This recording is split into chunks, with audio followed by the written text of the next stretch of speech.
வணக்கம் நேயர்களே, நீங்கள் கேட்டுக்கொண்டிருப்பது அண்ணா சமுதாய வானொலி 90.4 அலைவரிசை. இது இந்தியாவின் முதல் சமுதாய வானொலி.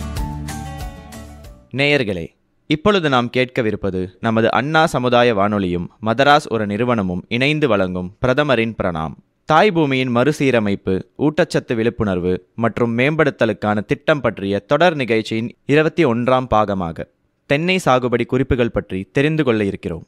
இது குறித்து நமக்கு விளக்கமளிக்க உள்ளார் மதராஸ் ஒரு நிறுவனத்தில் கூடுதல் மேலாளராக பணிபுரியும் திரு வி.ஜி. பாஸ்கரன் அவர்கள். வாங்க நிகழ்ச்சியை கேட்கலாம். வணக்கம், என்னுடைய பெயர் வி.ஜி. பாஸ்கரன் என்பதாகும். நான் மெட்ராஸ் ஃபெர்டிலைசர்ஸ் நிறுவனத்தின் கூடுதல் மேலாளராக விற்பனை பிரிவில் திருவள்ளூர் தலைமையகத்தில் பணிபுரிந்து வருகிறேன். இன்று இந்த வானொலி மூலமாக உங்களை அனைவரையும் சந்திப்பதில் மிக்க மகிழ்ச்சி அடைகிறேன். நாம் இன்று பார்ப்பது தென்னை மர சாகுபடி குறிப்புகள். இப்போ ஃபோக்கஸ் பண்ணி நான் சொல்ல போகிறதே பார்த்திங்கன்னா, இந்த கம்யூனிட்டி ரேடியோவில் சென்னையில் உள்ள மக்களுக்கு சின்ன ஒரு 2 மரம் 4 மரம் வீட்டு உள்ள பேக்யார்டில் வளர்ப்பதில் உள்ள தொழில்நுட்பங்கள் என்னென்ன, எப்படி பார்த்திங்கன்னா அதை பராமரிக்கலாம், நோயிலேருந்து எப்படி காப்பாற்றலாங்கிறத பற்றி தான் ஃபோக்கஸ் பண்ணி சொல்ல போகிறேன். மற்ற பெரிய லார்ஜ் கல்டிவேஷன் பற்றி நம்ம இப்போது அதிகமாக பேச போதில்லை. ஃபஸ்ட்டு நம்ம என்ன பார்த்திங்கன்னா தெரிஞ்சுக்கணும்னா, என்ன வெரைட்டி பார்த்திங்கன்னா நமக்கு சூட்டபுளாக இருக்கும் அப்படிங்கிறத பற்றி நம்ம தெரிஞ்சுக்கணும். காமனாக பார்த்திங்கன்னா நம்ம வீட்டில் வளர்க்குறதெல்லாம் பார்த்திங்கன்னா எல்லாம் வெளியில் எங்கேயாவது கிடைக்கும், ஒரு நர்சரியில் கிடைக்கும், என்ன ரகன்னு கூட தெரியாது. அந்த மாதிரி தெரியாமையே நம்ம வாங்கிட்டு நட்டுருவோம். அதை காய்க்கிறதுக்கு லேட்டாகும். இந்த மாதிரி பல பிரச்சனைகள்லாம் வரும். அதுக்கு பதிலாக நம்ம என்னடான்னா, அது என்ன வெரைட்டி நம்ம நடுறோம், அது எத்தனை வருஷத்தில் காய்க்கும், இப்படிலாம் நம்ம கொஞ்சம் அதை பற்றி ஒரு விழிப்புணர்வு ஏற்படுத்திக்கிட்டு தெரிஞ்சுக்கிட்டு நம்ம அதை வாங்கினோம்னா நமக்கு பயனுள்ளதாக இருக்கும். தென்னை மரத்தில் பார்த்திங்கன்னா 3 வெரைட்டிஸ் இருக்குது. ஒன்று நெட்டைன்னு சொல்லுவாங்க, டால் வெரைட்டிஸ். அடுத்து குட்டை, டுவார்ஃப் வெரைட்டிஸ் அப்படிம்பாங்க பார்த்திங்கன்னா. அடுத்து பார்த்திங்கன்னா ரெண்டுத்தையும் பார்த்திங்கன்னா கலப்பினம் பண்ணுறது, ஹைப்ரிட் வெரைட்டிஸ். இதில் ரொம்ப ஃபெமிலியரான வெரைட்டிஸ் டால் வெரைட்டிஸ். டால் வெரைட்டிஸ் நம்ம எடுத்துக்கிட்டோம்னா west coastal, east coastal, Aliyar. இது பார்த்திங்கன்னா நான் குறிப்பிட்ட ஒரு முக்கியமான 3 வெரைட்டி மட்டும் சொல்கிறேன்.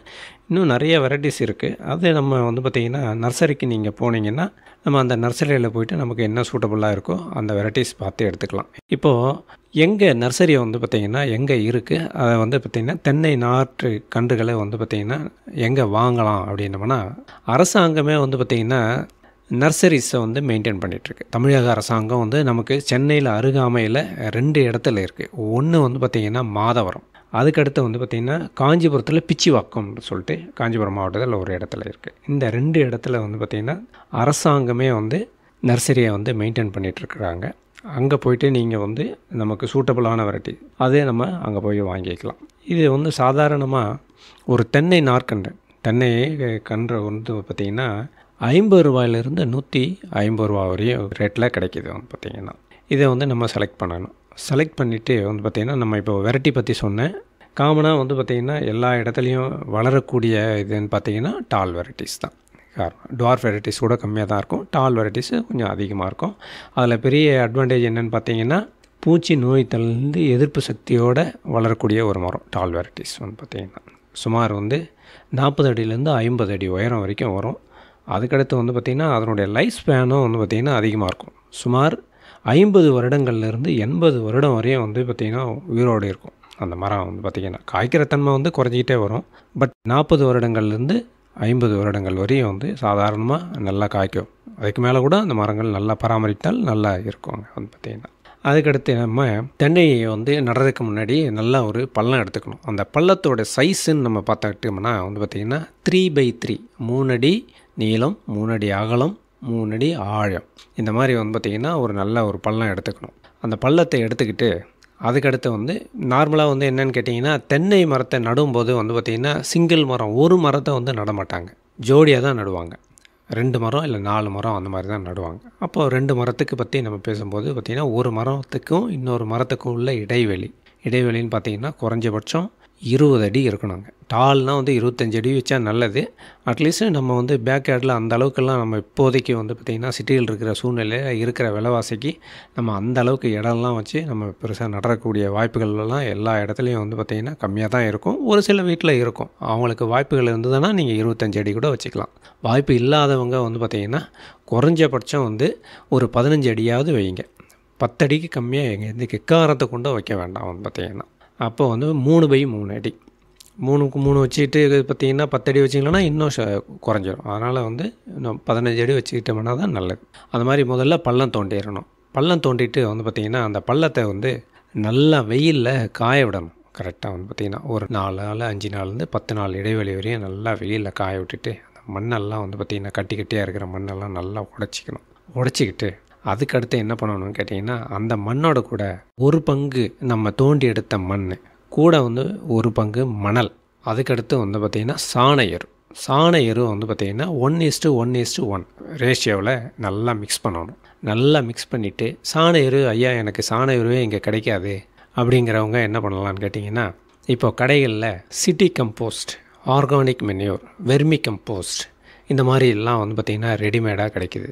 சிட்டி கம்போஸ்ட்டு வந்து பார்த்திங்கன்னா விஜய் சிட்டி கம்போஸ்ட் நம்ம மெட்ராஸ் ஃபெர்டிலைசர்ஸ் நிறுவனத்திலேயே வந்து பார்த்திங்கன்னா ரெட் ஹில்ஸு, காஞ்சிபுரம் இந்த மாதிரி கடைகளில் பெரிய பெரிய கடைகளெல்லாம் வந்து பார்த்திங்கன்னா நம்ம டீலர்ஷிப் உள்ள கடைகளெல்லாம் கிடைக்கும். அது சிட்டி கம்போஸ்ட் பார்த்திங்கன்னா 50 கிலோ மூட்டையில் கிடைக்குது.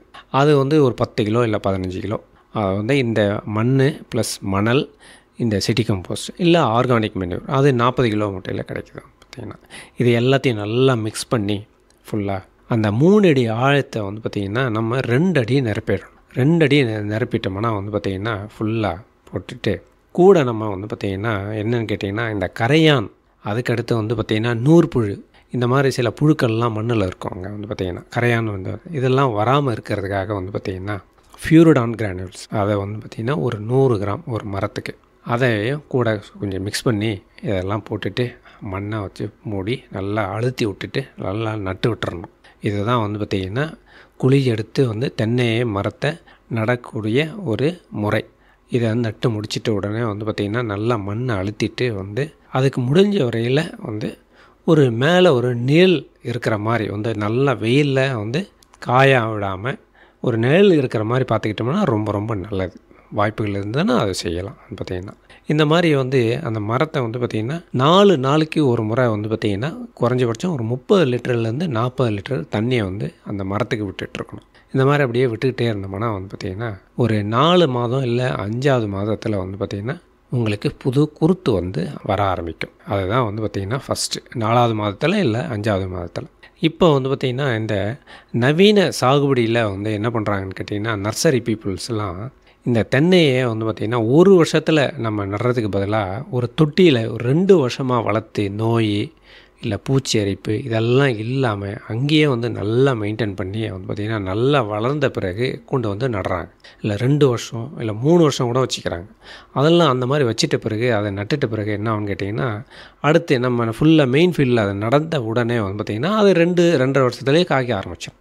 ஸோ மொத்தத்தில் 5ஆவது வருஷத்தில் அது காய்க்கும். அந்த மாதிரியும் வந்து சயின்டிஃபிக்காக லார்ஜ் ஸ்கேலில் வந்து பார்த்திங்கன்னா மெயின்லேண்டில் பண்ணக்கூடியவங்க அந்த மாதிரி பண்ணுறாங்க. இப்போது வீட்டில் வந்து அதுக்கான வாய்ப்புகள்லாம் ரொம்ப கம்மியாக இருக்குன்னு தான் நான் நினைக்கிறேன். ட்ரெடிஷ்னலாக பண்ணுற மாதிரியே வந்து பார்த்திங்கன்னா இதை பண்ணோம்னாவே போதுமானது. இது வந்து 5ஆவது வருஷத்துலேருந்து 8ஆவது வருஷத்துக்குள்ளே காய்க்க ஆரம்பிச்சிடும். நார்மலாக டால் வெரைட்டிஸ் வந்து பார்த்திங்கன்னா 8th இயர்லேருந்து நல்லா காய்க்கும். அதுக்கடுத்து வந்து உர மேலாண்மை, நம்ம என்னென்ன டைப் ஆஃப் உரங்கள் விட்டால் அதுக்கு வந்து நல்லது அப்படிங்கன்னு பார்த்தோம்னா வந்து பார்த்திங்கன்னா ஃபஸ்ட்டு இயர் நட்டு வந்து பார்த்திங்கன்னா நம்ம ஒரு 5 மாதத்துக்கு வந்து பார்த்திங்கன்னா நான் ஏற்கனவே சொன்னேன் முதல் குருத்து வந்து ஒரு 5ஆவது மாதத்தில் 4ஆவது மாதத்துலேருந்து 5ஆவது மாதத்தில் வந்து வர ஆரம்பிக்கும். அது வரைக்கும் எந்த விதமான உரமும் நம்ம போட தேவையில்லை. அதுக்கப்புறம் நம்ம உரம் போட்டால் போதும். அது வளரணும் நல்லா இருக்கும் அப்படின்னு கொஞ்சம் ஆசைப்பட்டோம்னா இந்த மாதிரி வேப்ப முன்னாக்கு, சிட்டி கம்போஸ்ட்டு இந்த மாதிரி உரங்களை வந்து பார்த்திங்கன்னா நம்ம போட்டுக்கிட்டோம்னா போதும். ஃபஸ்ட்டு இயரில் வந்து நம்ம என்ன உரங்கள் போடணும்னு கேட்டிங்கன்னா யூரியா வந்து ஒரு 300 கிராம், அதுக்கடுத்து super phosphate, single super phosphate எஸ்எஸ்பின்னு சொல்லுவாங்க, அது ஒரு 500 கிராம், பொட்டாஷு ஒரு 500 கிராம். அதுக்கடுத்து 2ஆவது வருஷம் 500 gram urea, 1 kilo single super phosphate, 1 kilo potash. 3ஆவது வருஷம் 500 gram urea, 1 kg single super phosphate, 1.5 kilo potash. Potash வந்து ரொம்ப ரொம்ப அவசியம். இப்போ பொட்டாஷ் பாருங்கள் இப்போ கூடுது பாருங்கள். அதுக்கடுத்து 4வது வருஷம் 600 gram urea, 1 kilo single super phosphate, 1.5 kilo வந்து பார்த்திங்கன்னா மியூரேட் ஆஃப் பொட்டாஷ். அதுக்கடுத்து 5th இயரில் 1.3 kg ஆஃப் யூரியா, அடுத்து 2 kg of super phosphate, 2 kg of MOP. இதுதான் கெமிக்கல் ஃபெர்டிலைசர். முக்கியமாக வந்து பார்த்திங்கன்னா primary nutrient nitrogen, phosphorus, potash. இதை இந்த நான் சொன்ன மேற்கூறிய அளவு உரங்களை வந்து பார்த்திங்கன்னா ஸ்ப்ளிட் டோசஸ் ஒரு வருஷத்தில் 2 முறை நம்ம இந்த உரங்களை வந்து வைக்கணும். தென்னை மரத்துக்கு வந்து பார்த்திங்கன்னா தென்னை மரத்துக்கு உரம் வைக்கிறதுக்கு வந்து பார்த்திங்கன்னா நம்ம வீட்லேயே வளர்க்குறோம், நமக்கு தண்ணி வந்து எந்த விதமான பிரச்சனையும் இல்லை. அதனால் தண்ணியை நம்ம ரெகுலராக விடலாங்கிறதுனால நம்ம ஏப்ரல் மே மாதத்துலேயே வந்து ஃபஸ்ட்டே நம்ம வந்து வைக்க ஆரம்பிச்சிடலாம். வைக்கும்போது வந்து பார்த்திங்கன்னா ஒரு மரத்தை சுற்றி 3 அடியிலிருந்து 4 அடி தூரத்தில் வந்து பார்த்திங்கன்னா நல்லா மண்ணெல்லாம் கிளறி விட்டு ஒரு 10 சென்டிமீட்டர் அளவுக்கு வந்து ஒரு நல்லா ஆழமாக நல்லா வெட்டி எடுத்துகிட்டு நல்லா சுத்தமாக க்ளீன் பண்ணிவிட்டு, அப்போ வந்து சர்க்கிளில் ஆஃப் ஆஃப் த சர்க்கிளில் வந்து பார்த்திங்கன்னா நம்ம சொன்ன அளவுத்தினுடைய அந்த அளவில் பாதி அளவு உரங்களை வந்து நம்ம என்ன பண்ணணும், ஆஃப் ஆஃப் த சர்க்கிளில் வைக்கணும். 2வது வந்து 6 மாதம் கழித்து வந்து அக்டோபர் நவம்பரில் வந்து பார்த்திங்கன்னா மீதி உள்ள அளவை வந்து பார்த்திங்கன்னா செகண்ட் ஹாஃபில் வந்து பார்த்திங்கன்னா வைக்கணும். இதுதான் இது ப்ரைமரி நியூட்ரியன்ட் பொறுத்தவரையில். இது இந்த மாதிரி 2 ஸ்ப்ளிட் டோசஸாக வந்து பண்ணணும்.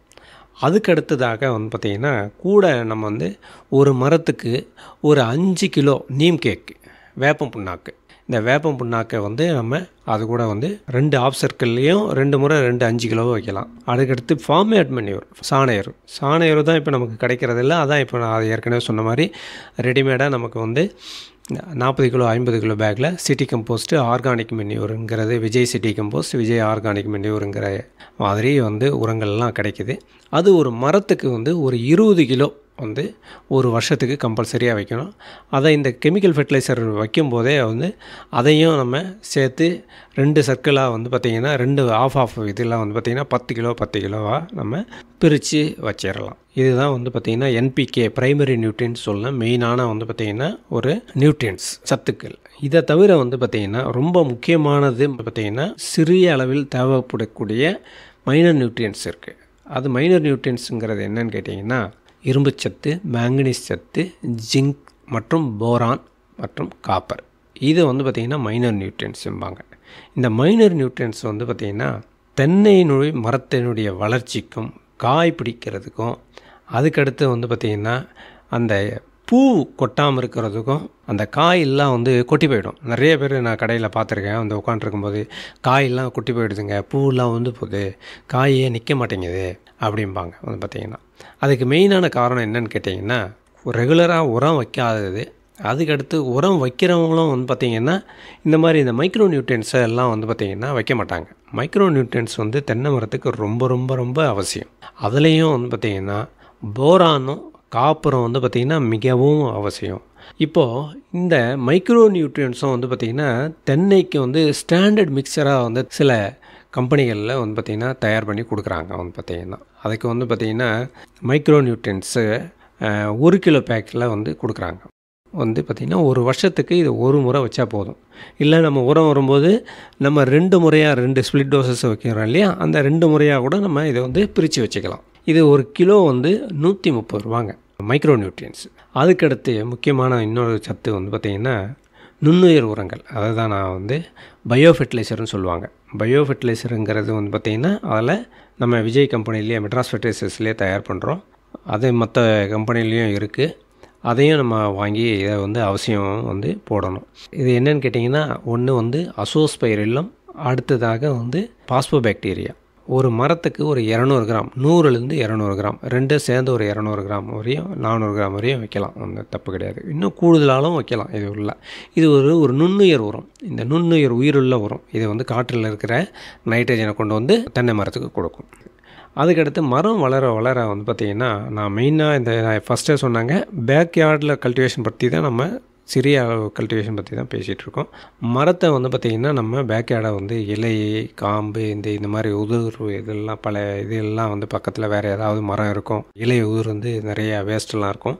இதெல்லாம் நம்ம க்ளீனாக ரெகுலராக வந்து சுத்தம் பண்ணி வச்சுக்கிட்டோம்னா தான் வந்து நோய் மற்றும் பூச்சி தொல்லைகள்லாம் வந்து வராமல் இருக்கும். பார்த்திங்கன்னா இதில் micro nutrient deficiency plus major nutrient deficiency என்ன காமனாக வர்றதுக்கூடிய வாய்ப்புகள் இருக்குது அப்படிங்கிறத பற்றி நான் சொல்லிடுறேன். முக்கியமாக சொல்லப்போனால் வந்து பார்த்திங்கன்னா போரான் டெஃபிஷியன்சி வெரி காமன் வந்து பார்த்திங்கன்னா தென்னை மரத்தில். போரான் வந்து பற்றாக்குறை நம்ம ரெகுலராக நம்ம இந்த மைக்ரோ நியூட்ரியன்ட்ஸு வந்து அப்ளை பண்ணலன்னா தென்னை மரத்துக்கு இடலைன்னா என்ன ஆகும்னு கேட்டிங்கன்னா பூவெல்லாம் கொட்டிடும். சரிங்க, பூ இருக்குது, மகரந்த சேர்க்கையெல்லாம் நடந்த பிறகு காய் பிடிக்குது. காய் பிடிச்ச பிறகு வந்து பார்த்திங்கன்னா சும்மா சின்ன ஒரு பால் சைஸில் இருக்கும், பால் சைஸில் வந்து கொட்டி போயிடும்.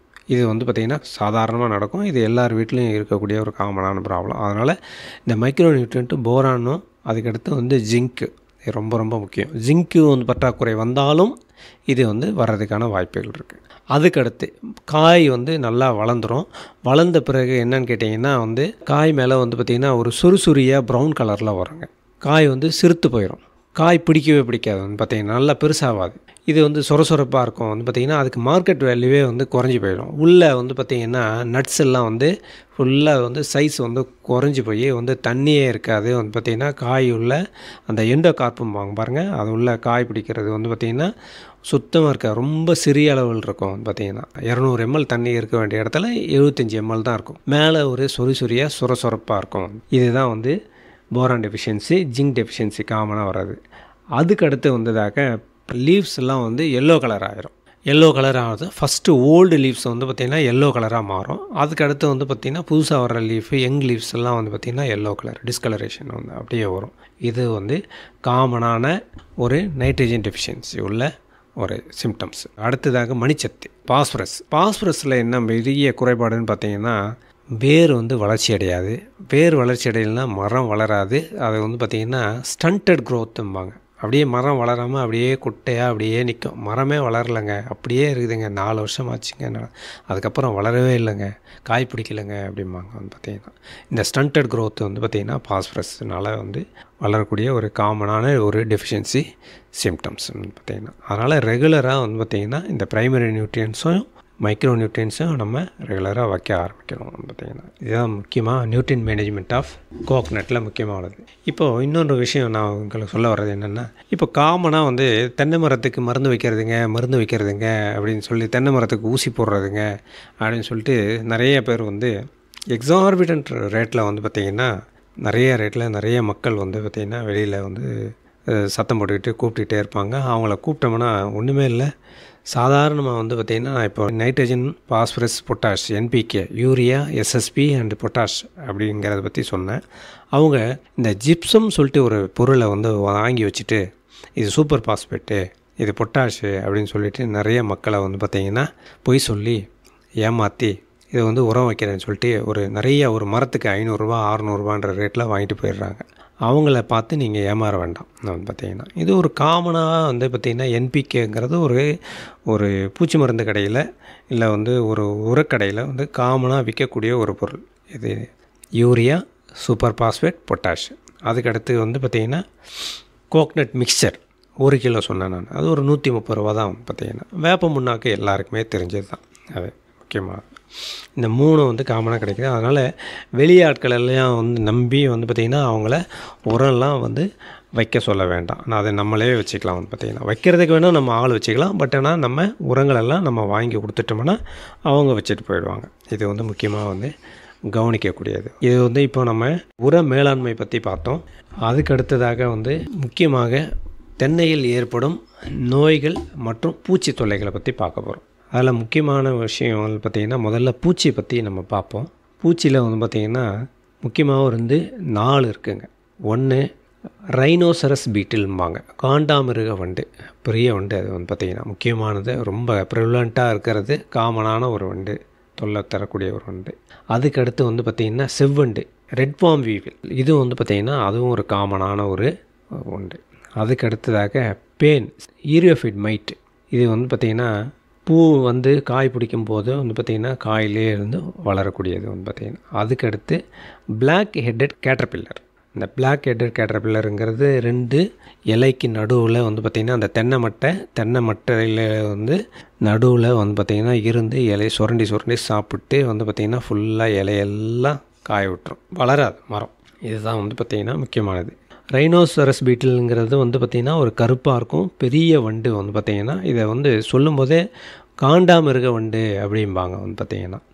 அதனுடைய லார்வா க்ரப்புன்னு சொல்லுவாங்க, அது வந்து ரைனோசரஸ் க்ரப் அப்படிம்பாங்க. அதுவும் வந்து பெருசாக இருக்கும் சைஸில் வந்து பார்த்தீங்கன்னா. இதனுடைய சிம்டம்ஸ் எப்படி இருக்கும் அப்படின்னு சொல்லி பார்த்தீங்கன்னா, அந்த புதுசாக வரும் பார்த்தீங்களா குருத்து, அந்த குருத்து வந்து வெட்டி ட்ரையாங்கிள் ஷேப்பில் இருக்க டைமண்ட் ஷேப்பில் இருக்கும் பார்த்தீங்கன்னா. அதுக்கடுத்து ஒரு நல்ல அமைதியான நேரத்தில் நம்ம கூர்ந்து கவனித்தோம்னா, அந்த மரத்துக்கிட்ட நின்னோம்னா, அது வந்து நல்லா அதனுடைய சத்தம் வந்து பார்த்திங்கன்னா, அது கட் பண்ணக்கூடிய சத்தம் வந்து பார்த்திங்கன்னா நல்லா கேட்கும்.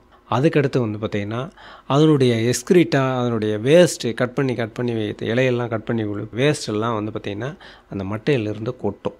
இதுதான் வந்து பார்த்திங்கன்னா நம்ம ஒரு காமனான சிம்டம். இதை எப்படி வந்து நம்ம கண்ட்ரோல் பண்ணலாம், காண்டாமிருகம்கிட்ட கண்ட்ரோல் பண்ணுறதுக்கு என்ன வழிமுறைகள் அப்படிங்கன்னு பார்த்தீங்கன்னா, முதல்ல அது வந்து வராமையே நம்ம தடுக்கிறதுக்கான வழிமுறைகளை பார்க்கணும். ஃபஸ்ட்டு வராமையே எப்படி தடுக்கணும் அப்படின்னா, முதல்ல வந்து பார்த்திங்கன்னா, பெரிய மரமாக வளர்ந்த பிறகு ஒன்றும் பண்ண முடியாது. ஒரு 4 வருஷம் இல்லை 5 வருஷத்தில் வந்து பார்த்திங்கன்னா, ரெகுலராக மாதத்துக்கு ஒரு முறை வந்து பார்த்திங்கன்னா, அந்த தென்னை மட்டைகளுக்கு நடுவில் நம்ம என்ன பண்ணணும்னு கேட்டிங்கன்னா, நாப்தலின் பால்ஸ் வந்து பார்த்திங்கன்னா ஒரு 4 நாப்தலின் பால்ஸு வந்து தென்னை மட்டைக்கு நடுவில் அதை வச்சோம்னா, அது இந்த காண்டாமிருகம் வந்து வராமல் தடுக்கலாம். அதுக்கு அடுத்ததாக வந்து பார்த்திங்கன்னா, கார்பரில் பவுடர் இல்லை ஃபியூரிடான் மணலில் வந்து பார்த்திங்கன்னா ஒரு 1/2 கிலோ இல்லை 3/4 கிலோ மணலில் கலந்து தென்னை மட்டையில் நடுவில் ஒவ்வொரு மட்டைக்கு நடுவில் நம்ம அதை போட்டோம்னா அது வந்து பார்த்திங்கன்னா தடுக்கலாம்.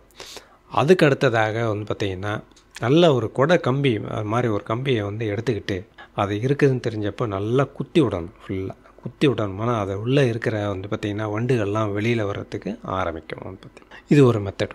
இந்த 3 மெத்தடை நம்ம கடைப்பிடிச்சு இந்த காண்டாமிருக வண்டை வந்து நம்ம கட்டுப்படுத்தலாம். அதுக்கு அடுத்ததாக இடத்த வந்து நம்ம மெயினாக நல்லா சுத்தமாக வச்சுக்கணும். அந்த பேக்யார்டெல்லாம் வந்து க்ளீனாக வச்சுக்கிட்டு மரத்தை வந்து பார்த்திங்கன்னா சுத்தமாக வச்சுக்கிட்டோம்னாவே இந்த மாதிரி வண்டுகளை வர தொல்லைகளிலிருந்து நம்ம மரத்தை காப்பாற்றலாம். முக்கியமாக இன்னொரு விஷயம் வந்து பார்த்திங்கன்னா, இந்த ஆமணக்கு வந்து பார்த்திங்கன்னா, அதாவது கேஸ்டர் கேக் ஆமணக்கு புண்ணாக்கு இருக்குது இல்லையா, அந்த புண்ணாக்கை வந்து பார்த்திங்கன்னா 1 கிலோ புண்ணாக்கு நல்லா ஒரு 5 லிட்டர் தண்ணியில் கரைச்சி ஒரு வாளியில் ஒரு 2 இடத்துல நம்ம வச்சோம்னா, இது வந்து பார்த்திங்கன்னா இந்த ரைனோசரஸ் பீட்டியில் இந்த க்ரப்ஸ் எல்லாம் வந்து பார்த்திங்கன்னா இந்த புழுக்கள் எல்லாம் அது வந்து அட்ராக்ட் பண்ணும். அப்போது அட்ராக்ட் பண்ணி அதை நம்ம வந்து கண்ட்ரோல் பண்ணிடலாம்.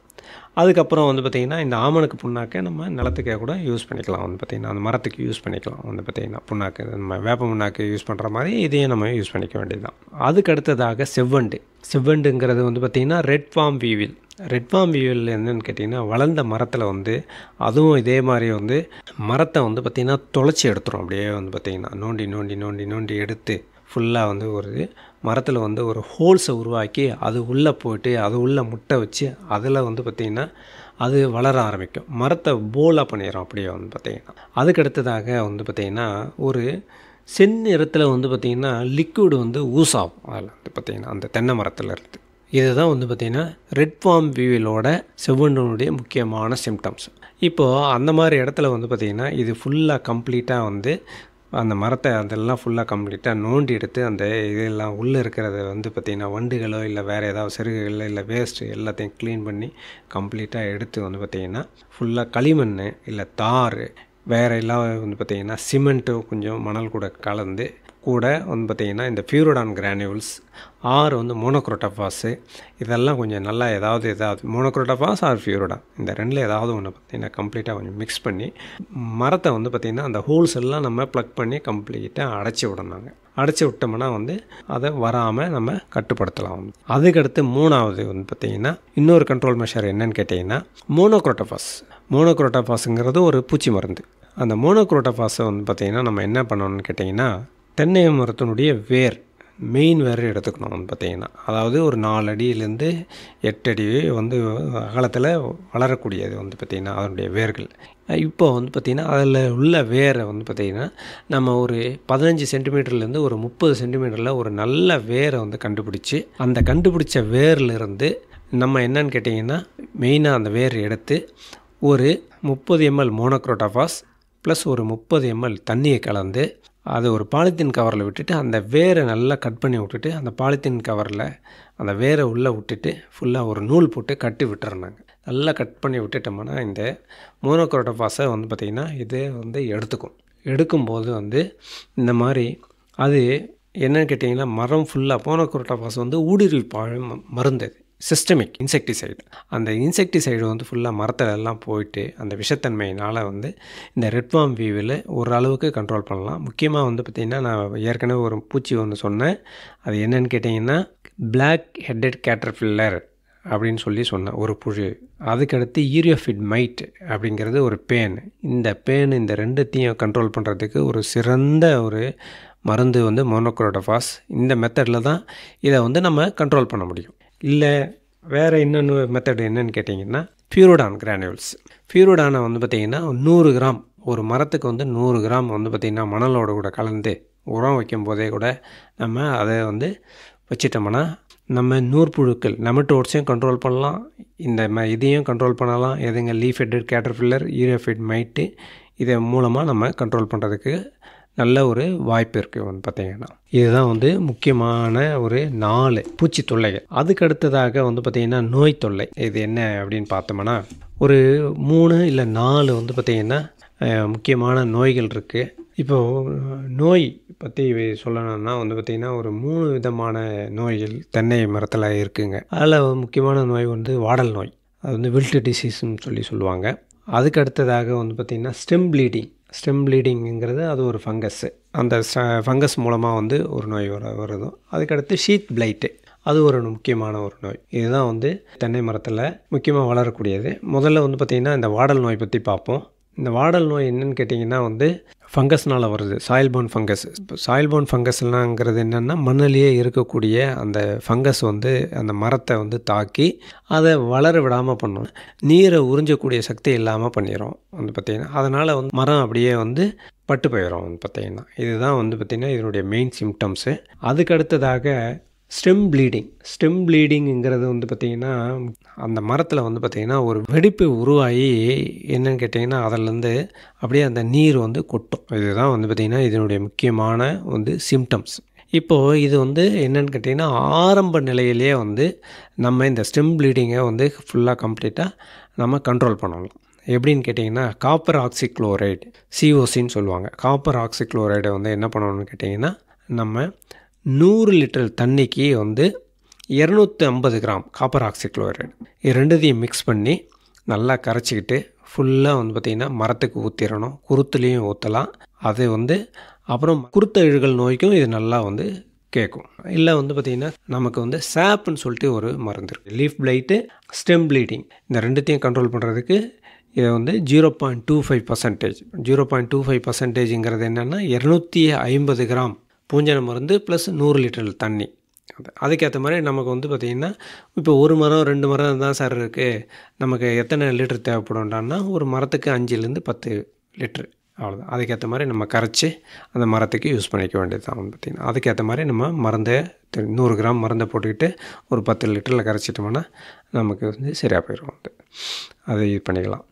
இதை போட்டுட்டு நம்ம இந்த ஸ்டெம் ப்ளீடிங்கையும் அதுக்கடுத்து லீஃப் பிளைட்டையும் நம்ம கண்ட்ரோல் பண்ணலாம். இதுதான் வந்து தென்னையே முக்கியமாக வந்து நடுறதுலேருந்து முக்கியமாக அதுக்கடுத்து வந்து பராமரிக்கிற வரைக்கும் வந்து என்னென்ன பண்ணணும் அப்படிங்கிறது, நோய் வராமல் எப்படி பாதுகாக்கணும், பூச்சிகள் வராமல் எப்படி பாதுகாக்கணும், என்னென்ன பூச்சிகள் வரும், என்னென்ன நோய்கள் வந்து முக்கியமாக வரும், என்னென்ன உரங்களை வைக்கணும் அப்படிங்கிறத பற்றி நான் ரொம்ப சுருக்கமாக உங்களுக்கு சொல்லியிருக்கேன். இதை நீங்கள் பயன்படுத்திக்கிட்டு மரங்களை நல்லபடியாக பாதுகாக்க வேண்டும் என அன்புடன் கேட்டுக்கொள்கிறேன். வணக்கம். நேயர்கள் இதுவரை கேட்டது அண்ணா சமுதாய வானொலி மற்றும் மதராஸ் உர நிறுவனம் இணைந்து வழங்கிய பிரதமரின் பிரணாம் திட்டம் பற்றிய தொடர் நிகழ்ச்சியின் 21ஆம் பாகம். மீண்டும் அடுத்த நிகழ்ச்சியில் சந்திப்போம். நன்றி, வணக்கம்.